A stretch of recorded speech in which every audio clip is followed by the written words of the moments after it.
Chers abonnés à Magazine TV UK, Wabino, présentatrice Nabino, Maman Nacha Mayimbi. Pour Nabino, lelo to bungseli bino thème moko yaki toko otozali sûr que pour introduire invité du jour Nabiso, mingi boromona ye, boroloba a Mama Oyosi aleka une fois na Magazine TV UK. Ba ope bolalaki émission to salaki na Mama Oyote, na jeune Mama Oyote, bokolanda ye ayeli biso thème moko ya kitoko makasi oyo kosunga ba ndeko na biso ba jeune fille ba mama oyo bazali na mikumba o na koyeba thème tozali kolobela lelo ezali ba raison nini ezali très important que moi si akenaka ba rendez-vous na ye durant to pendant grossesse na ye pourquoi ezali important yango na thème tozali kolobela na invité du jour na biso tolanda.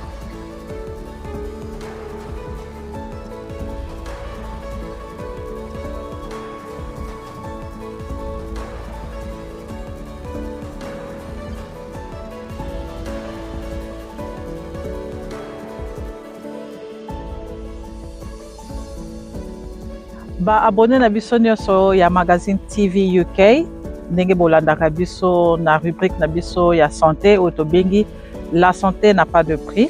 ndenge bozali komona na mopanzi na ngai tozali na invité na biso nakopesa ye mbote akopesa bino pe mbote pe ya kotalisa bino lisusu ye moko thème oyo tokolobela na après-midi ya lelo pona kosunga biso nyonso balandi ya chaîne pe ba abonné na biso nyonso. Mais avant que maman na biso akoka ko se présenter na koloba ngo tango nyonso ba abonné pe ba ndeko nyonso oyo ozali ko continuer ko s'abonner massivement na chaîne na biso ya Magazine TV UK. Vous allez vraiment ko apprécier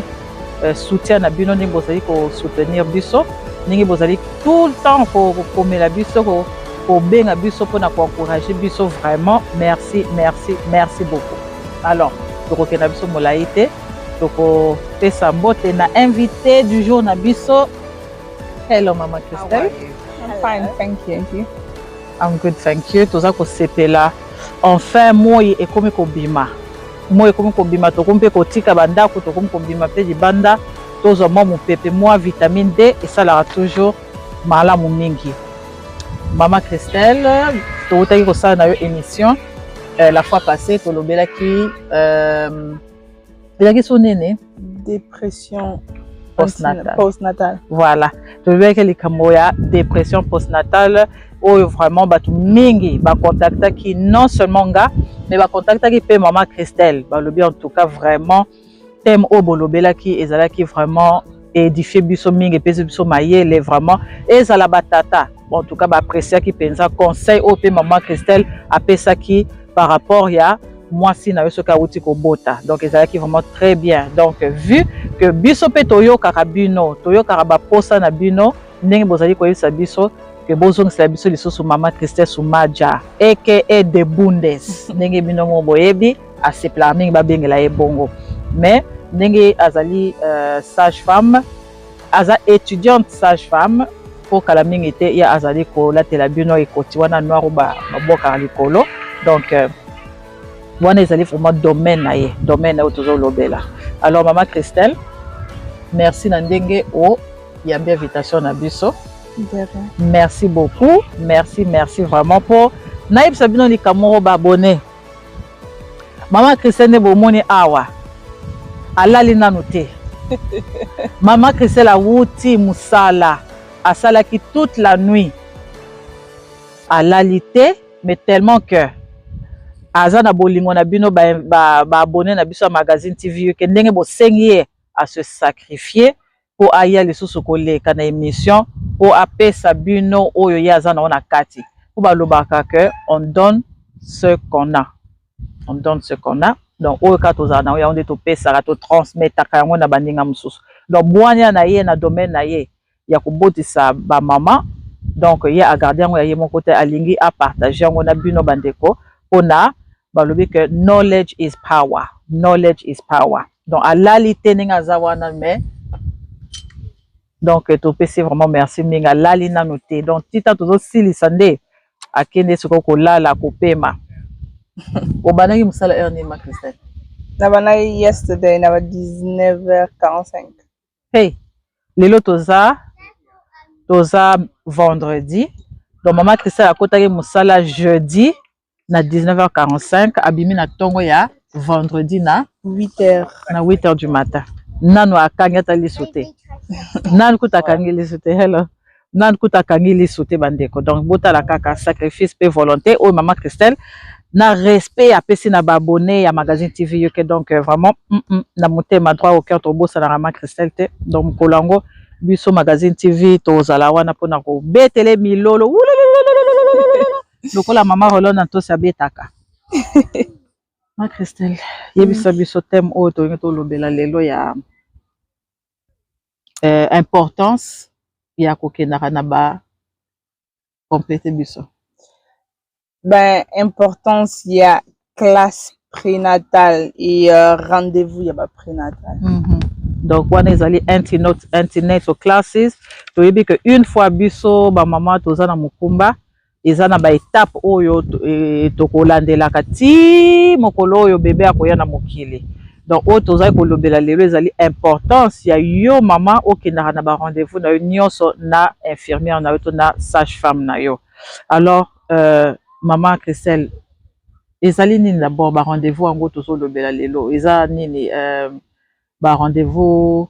prénatal hein? Yeah, antenatal classes. Antenatal classes. En fait, il y a les bosses ça is important. Il y a aussi la check-up. Check-up, il y a côté la ceux qui bébé a bien, ceux qui yo maman a bien. Sur on a besoin il y a locaux donc ils a au bandozana ba rendez-vous. So ba faut ba zo yo makila. Sur on a monta diabète, sur faut GTT ils a au mélam moi jimoko ya suka le meli yango après faut vendre pendant 2 heures de temps pour lire les sous-soutés l'autre and then après on est pour battre la chose na diabète. Oui. Pour ba diabète mususu ezali oza na diabète na yo avant que tu zemi mais ba mususu diabète et yaka na zemi. Oui. Yeah. So tant que chose on a diabète avant on a zemi aussi to benga diabetes. Et ça diabète numéro 1 ou bien numéro 2. Ceux qui sont comme na diabète ou isa yazimi ou isa diabète yazimi biso to benga gestational diabetes. Donc il y a certaines choses au relié belango kaka sokozo kende ba rendez-vous na yo. So antenatal appointment is important parce que wana ndi siko royeba. Royeba ceux qui bébé azana autism. Ah bon? Oui. Ogoye ba soki baby azana maladie mususu eko sangana parce que tant ba ozoyo makila ba retourna yo pe so ba ko tester makamba ba autism makamba eza ebele za liste oyo ba classifier donc ba retourna yo so ba ko zo makila pour ba tester so mo na azana ngo. So test wana eke izongi positif ba obenga yo directement na première 2 semaines. Mais ou bien première 3 jours coutou ceux qui ils en ont négatif ou ont eu lettre on est où mais la moi qui pose on pour voir mon OK elle venait dans on c'est ça non normal. Yeah. Mais tous on moi que c'est maman Christelle une fois que moi c'est à ça les tests na ya zemi et ça positive première prise à contact na ye nano ezana nani akosala ngo ndenge nini po batumsu baza eza zemi na bango liboso bayebi te ezalaka ndenge nini basalaka ndenge nini avant to koma que na nini ba étape ya ba rendez-vous na biso na sage-femme ya communauté mais il faut koyeba nano moi c'est ce qui une fois ko oyebi koza na zemi okosala ndenge nini okobenga nani okosenregistrer ndenge nini eza en ligne en personne et pas ya médecin ya famille ou bien au sala nyonso ka en ligne pour mikolo ka technologie comme yo moko kotaka na Google sala enregistrement yo moko m'équiper. Donc expliquez personnellement muke na mukosende nini faut esalema. En fait je pense en général ou ninga na yikoli eza plus que that you have to do self self-registration, yeah, self-referral. Donc yo moko il faut okende na internet hôpital place nini et aux apembe na yo place nini olinga okende o komeli bango en fait ils ont papier mo forme moko refilé en ligne, yeah ils ont en ligne, you need to fill it out. Du coup soko fill yango out wanande suko bango ba receive yango et qu'il n'a much quicker que Oler ou qu'il n'a pas GP ou bien pas docteur parce que docteur a koyi biso docteur na yo ayi biso okay no problem na oyi bisa bango et bon soubi ou meli bon soubi mo ga bosan na moment wana bon ningi biso toujours ikula eza ok directement na hôpital aujourd'hui soko okokosala ngo na ligne te ok na hôpital wana yo moko ok ka sur place na hôpital ok otuni bango forme wana o lobi na bango oza na zemi soki hôpital wana lobi faut qu'il n'est pas docteur na yo wana ok pas docteur mais majorité ya ba hôpital ba kopesa yo papier pour offiler yango ou bien ba oyebi soki kende na site boy pour yo moko filer yango yo moko remplir forme na yo ok ça va de comprendre étape à liboso ya kosala po tozo aider plus ba to oyo nano oyo baza eza première fois na bango ya ko mema mukumba po bayeba po et puis makamango échangeaka du coup kaka bo échanger o liboso ezalaki il faut que nommer on a médecin de famille si maye a tili dossier na yo na sage femme si ma sage femme a contacté et mais sikoyo bwana ezaki na batiri na biso mais na lelo nyonso ekomi kaka en ligne ndenge mama Christelle awuti koloba donc yebisa biso ma Christelle rendez-vous à liboso ou babenga yango en anglais booking appointment donc wana eza prise de contact ya liboso ya mwasi waza na zemi na sage femme na ye donc nini oyo esalamaka na rendez-vous wana midwa fasalaka nini bakestion nini apozaka na mwasi et puis comme ça tout peut avancer. Okay, booking appointment is a donc rendez-vous ya liboso. Rendez-vous ya liboso obviously ba opesa yo date journée oya. Soko ye tozala livre moko oyo faut ba pesa yo. Livre wana okuzala obligé o memango partout. Okay. Ata soko ki gauche ok droite ko bosa na livre wana te. Yes, because not wanna it helps to understand nini eza na kati what is going on with you. Problem news o za nango is in there. Donc mona an registration number na you ya numéro ya hôpital is already in there. So you memi angote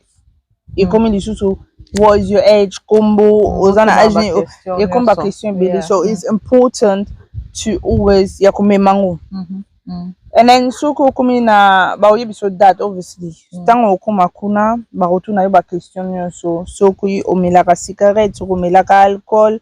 soki oza bébé ya liboso soki aussi o kufela mwana soki osala miscarriage soki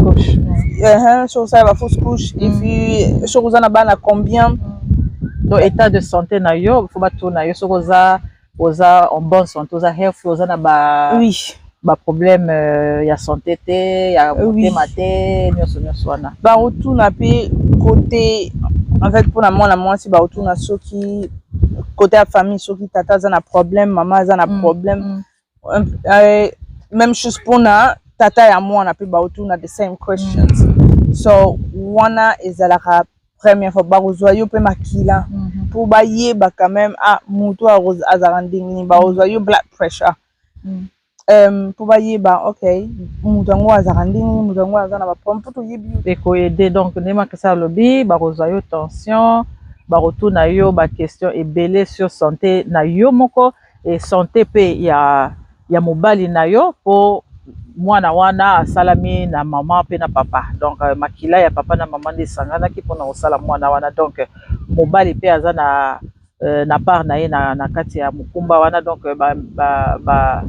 ba personnel ba corps médical baza penza na besoin d'information nyonso wana mpona koyeba ba service nini ba soin nini bakopesa na yo pendant 9 mois mobima na yo ya grossesse donc ndenge mama Christelle azali ko expliquer biso donc c'est très important donc rendez-vous wana ya liboso prise en contact wana liboso na sage-femme na yo okoki ko louper yango te okoki ko rater yango te c'est très important. Et ça, la maca avant 12 semaines ou bien la 12e semaine? Non, entre 9e et 11e semaine. Donc, voilà. Entre 9e et 11e semaine, donc, ils allaient très très très important pour louper en côté pour rater rendez-vous en acte kene ko se présenter et pas ya sage femme tozali kolanda ndenge maman Christelle azali kopesa biso explication tozoke na ye malembe mais na kolanda ndenge maman Christelle azali koyebisa biso importance ya ko respecter ba rendez-vous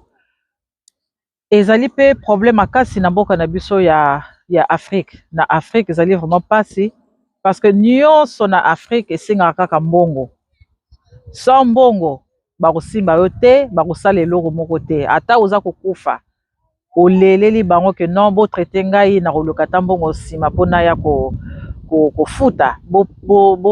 bopesa nga ta bapremier soin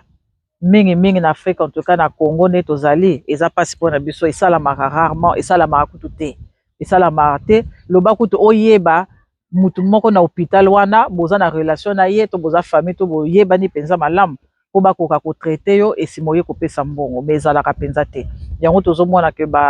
bato ya bamorne eza mingi na bamama na biso na Afrique parce que bazali kozwa possibilité te moyen te ya kopesa mbongo mpona kosalaka kokendaka ba rendez-vous ya kilo ndenge tolobaka kokendaka ndenge olobi 9 à 11 semaines ezaka rendez-vous moko na 11 ya 9 à 11 semaines oubien eza pe na ba rendez-vous mosusu ekolanda après wana non en fait ba rendez-vous mosusu après wana ekolanda so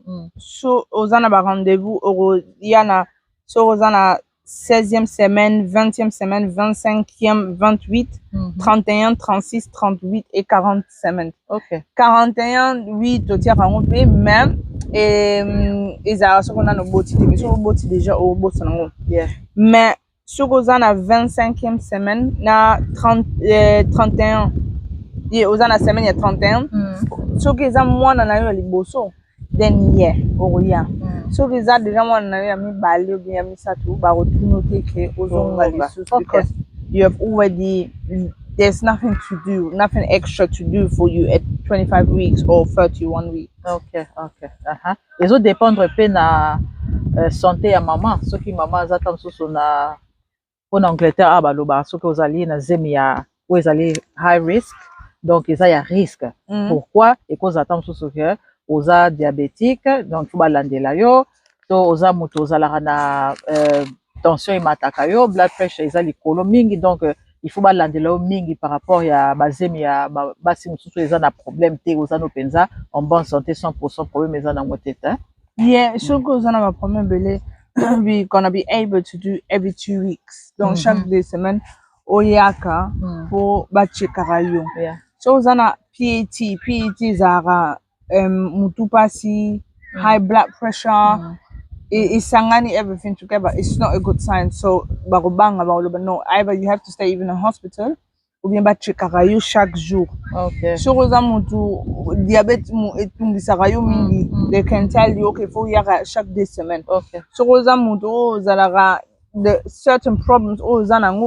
bakoye biso que yeah you have to come every 2 weeks for yaka chaque 2 semaines pour ba checker que nyonso ça va bien en fait c'est bon très bien kitoko to négliger yango te vraiment to négliger yango te ba rendez-vous na biso ezali très important soki ba bengi yo ozomona que appel ya infirmière na yo ya sage femme na yo azobenga yo po ignorer yango te benga ye po azobenga karate po bobeta lisolo botonga mais azobenga yo po eza na likambo oyo ezosenga que bokoka ko développer o eza ezotala santé na yo mama ezotala pe santé ya bébé ozali komema po biso nyonso ndenge tobatelaka babebe na biso tolingaka nyonso ezala malamu po tobota pe na facilité nyonso donc courage na bamama nyonso boza na mikumba sikoyo en tout cas courage ndenge nzambe azali kopesa bino makasi bokokoma ti na 9e mois mpe bokokende kosala travail na bino sans problème malgré eza pasi toza eza etumbu oyo nzambe apesa biso te malgré que mwasi akobota na pasi etumbu ya koko na biso Eva donc tokobana kosouffrir kaka na kobota ata bapesi otonga mais souffrance moko kaka quelque part ekozala kaka alors po tokoka koavancer mama Christelle mingi mpe nayebi ke batunaka date na yo ya suka ya règle ezalaki quand po bayeba kopesa yo date oyo yo kokota n'est-ce pas ezalaka bongo te Yeah, parce que boso ko yebi so date oyo règle na soki ezaki te ko ndenge ba oyebisa yo bakopesa yo idée ya date obota ba calculer estimation ezalaka toujours is always estimated jamais ozana oui ba misusu so lobi misusu penza ekenda net yeah ba misusu penza ekenda net ba misusu ezalaka estimated yango na tulobaka estimated due date donc eko yango na surtout soko komi na 37 weeks 40 40 semaines 40 weeks oza that's the loop where place oko bota ba ezalaka estimate parce que bato mosusu bayaka oh my gosh attends non nayebi te soki règle ezalaki journée soki esalaki bonne journée sometimes yango na totunaka ok règle na yo eyaki à peu près ezalaka combien de jours soko olobi ok ezalaka 5 days 28 jours toyebi ke tokocalculer tokokomisa yango ok yoyebi that and that mais ata soki biso basage-femme tolobi ok okozala tu okobota par exemple le 5 juin ntango scan ekosalema parce que il faut osala scan il faut bayeba how big bango baomeasure everything ntango baomeasure sikoyo baoyeba ah no it's not baobota le 5 juin te mais aobota par exemple le 15 juin this is when her due date is ndenge bacalcule yango this is how all together comes because after we biso bametwa tosali totindaka bino bana basi nyonso to have a scan scan wana eza donc baotala nyonso ezala oki baotala kipenza ke oza penza na zemi oza bebe aza penza na kati soki bamoni yango te ekomi eloko mosusu en fait bamama na bapapa just to let you know conséquence ya kokende antenatal classes or antenatal appointments te eza ebele so soki okete par exemple oyeba pattern ya bebe na yo te bakoexplike yo ndenge nini ke this is your baby's pattern this is ndenge bebe na yo azalaka il faut oyeba pattern na yo pattern eza par exemple bebe na yo akozala oyo asilalaka na butu me na ntongo ya 7h alamuki abandi ba mouvement na 10h alali lisusu so every baby azalaka na cycle nango. Another thing as well is biso moko tokanisaka soki nake na nga te I'll be fine. I don't have to know anything. I don't have to do anything. Nazana nga bien, nazana nga à l'aise. Entre temps, il y a autre chose na kake. Rythme, il y a bébé éco c'est changé. Rythme, il y a bébé éco comme les lois et sali à lobby sali be. C'est important il y a kokinde parce que soko ye tant to bengi sarabino soko ye oza kabab ya oye bisabiso okay this is happening. Lelo soko ye te toye batindenge ni toye bangote toye bateke awa esalaki boy il fallait sala maboy il fallait sala maboy moyen plutôt expliquer yo makamunyo so wana exactly so it is important que biso totika oloba ke I don't need to go na kokinde nangati so que o voyager please make sure ko oye na moment pe oye parce que obviously when you come is obligé faut osala urine test donc faut faire ça sample ya masuba so when you give it to go tester yango tango pesa yango to tester yango obviously tango to go tester yango that means to yeba if there's something wrong so ke lo mo eza wana yozo sala bien so ba mama bana ba papa is really important so ko za en tant que maman zo bango ya yo moko ya kana na mutu it doesn't matter who it is ko yana mobile na yo ko yana na ya na leki na kama it doesn't matter just in that moment oyeba ke ba suivi ya pregnancy na yo eza wana suivi ya makamunisho oyo salama eza wana donc to lingite lobi to yoka this one had a miscarriage oyo bebe asala ibo pona nini to yeba kiboite to yeba iboite prevention is better than being sorry donc c'est mieux oya olanda ba rendez-vous na yo ke ozala na suka obandolela oloba kutu basala kiboite mais tant to kotala oya ki na ba point tokomi na fin ya émission na biso tolingi to libérer invité na biso akina ta kotia mutu na kuse mwa moke akina opemisa nzoto donc tokopesa ye susu maloba suka soki conseil ya kobakisa ekozala mpona bandeko oyo bazali kolanda biso lelo ye akopesa pardon tokosala lisusu deuxième partie wana nde tokolobela oyo ezali fausse couche oyo ezali mingi facteur nango ezali korate ba rendez-vous na sage-femme na yo donc moko ba conséquence ezali fausse couche. On a deuxième partie. On a invité Nabiso, Maman Christelle Soumadja. Alors, tokoki ko si ces missions boité, tant sous Maman Christelle, les ana makamusu il fallait au loba, mais au lobité, to ezaki na tant sous la question il fallait na poser mais na poser te. Donc, on a fait sur moi espace il y a quelques secondes seulement pour tout quoi chuter. Ceux qui ont compris ça comme conseil, na ba jeune, ba maman ou bazali na mikumba, on a tout quoi clôturer émission na biso ya mukona lelo. Merci. En fait, au niveau surtout lobby na mukona lelo zakara conseil. Aux obligés au landango, aux obligés il faut aux wango parce que na otia you singa na kingo azate. If you want to go, you go. If you don't want to go, you stay at home. It is fine. Parce que mususu pe ba yana bango ba appointment ba bota na bango bana normal à l'aise. Ba mususu pe ba yate bana ba kufa ba mususu ba ya ba bota bien ba mususu ba ya ba bota pe bana bazate. So yangona it's just something or photo e ba ke soki or yoki ou bien salilité. Mais it's just important oh ye ba ke why poni na okay ba antenatal classes. Parce que moi na oya za nelibumu ngana omemaye na yote yomoko omemaye. So it's really important pour na yomoko oyeba eloko nini eza priorité na vie na yo. Baloba toujours mitié yomoko mitié sana na priorité na yo avant o banotia na batu soso. C'est ça. And this is where it is then really important to have a look out to know okay est-ce que na lena sala ou pas. Oyo nyonso ko sala soko moni changement au bébé nanga mouvement change oh nazomona eloko mona body nanga changer oh mtana kenda na toilette na mona makila oh nazola la bien te nazo yoka back pain mutu pasi ba pesaka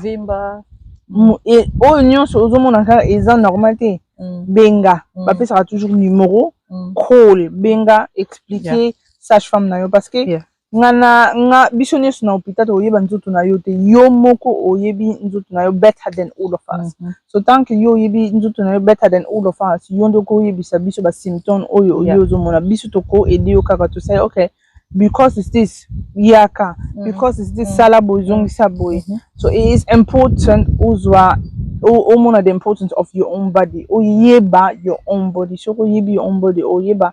changement ou ezala ngate changement boyeza to lobite ke cravings ezala ngate mutu nyonso za na ba cravings na yamba musu balinga craving bande ko makesela tenga na position mo bolo po craving na lingala nga moko na yebi yango te.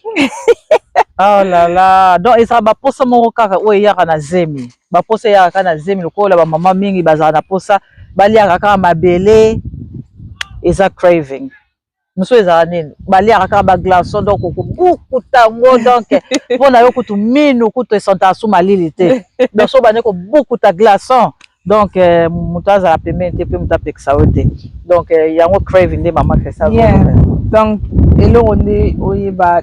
that's literally what we can say for today and thank you for having me. Merci maman Christelle, merci beaucoup. Donc nina lobaki ne ba de l'émission eza sacrifice maman Christelle a sali kola la tête toute la nuit eza facilité bandeko et puis oya awa il faut ça la sous mutu kwa couper sabino information message oyo ya bongsaki pona ba abonné sur magazine TV. Donc merci beaucoup. O ezali ya sukate ba émission ezali ebele to profiter na nini oyo na moi oyo bimi to sala ba émission ezala un peu ata une fois par semaine to bana relancer bino ba émission na yebi que bo sepela mingi. En tout cas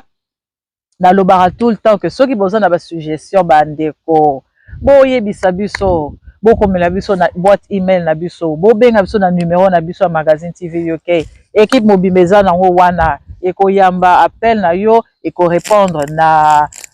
mituna eko yamba pe ba suggestion na bino nyonso eza les bienvenus donc nous sommes là pour nous aider toza wana poto salisana poto lingi bino mingi yango nde nkolo yesu ayaka na mokili ya memela biso bolingo to lingana donc tant émission bongo ezali ko salama ezali po tozali kolinga tozala bolingo na bino tolingi te que mabe eza na kati na communauté na biso na famille na biso élargie restreinte esika nyonso bozali tolingi bino ya mingi alors pour na lelo toyebisi bino bobosana te ko partager bobosana te ko s'abonner pe ko déclencher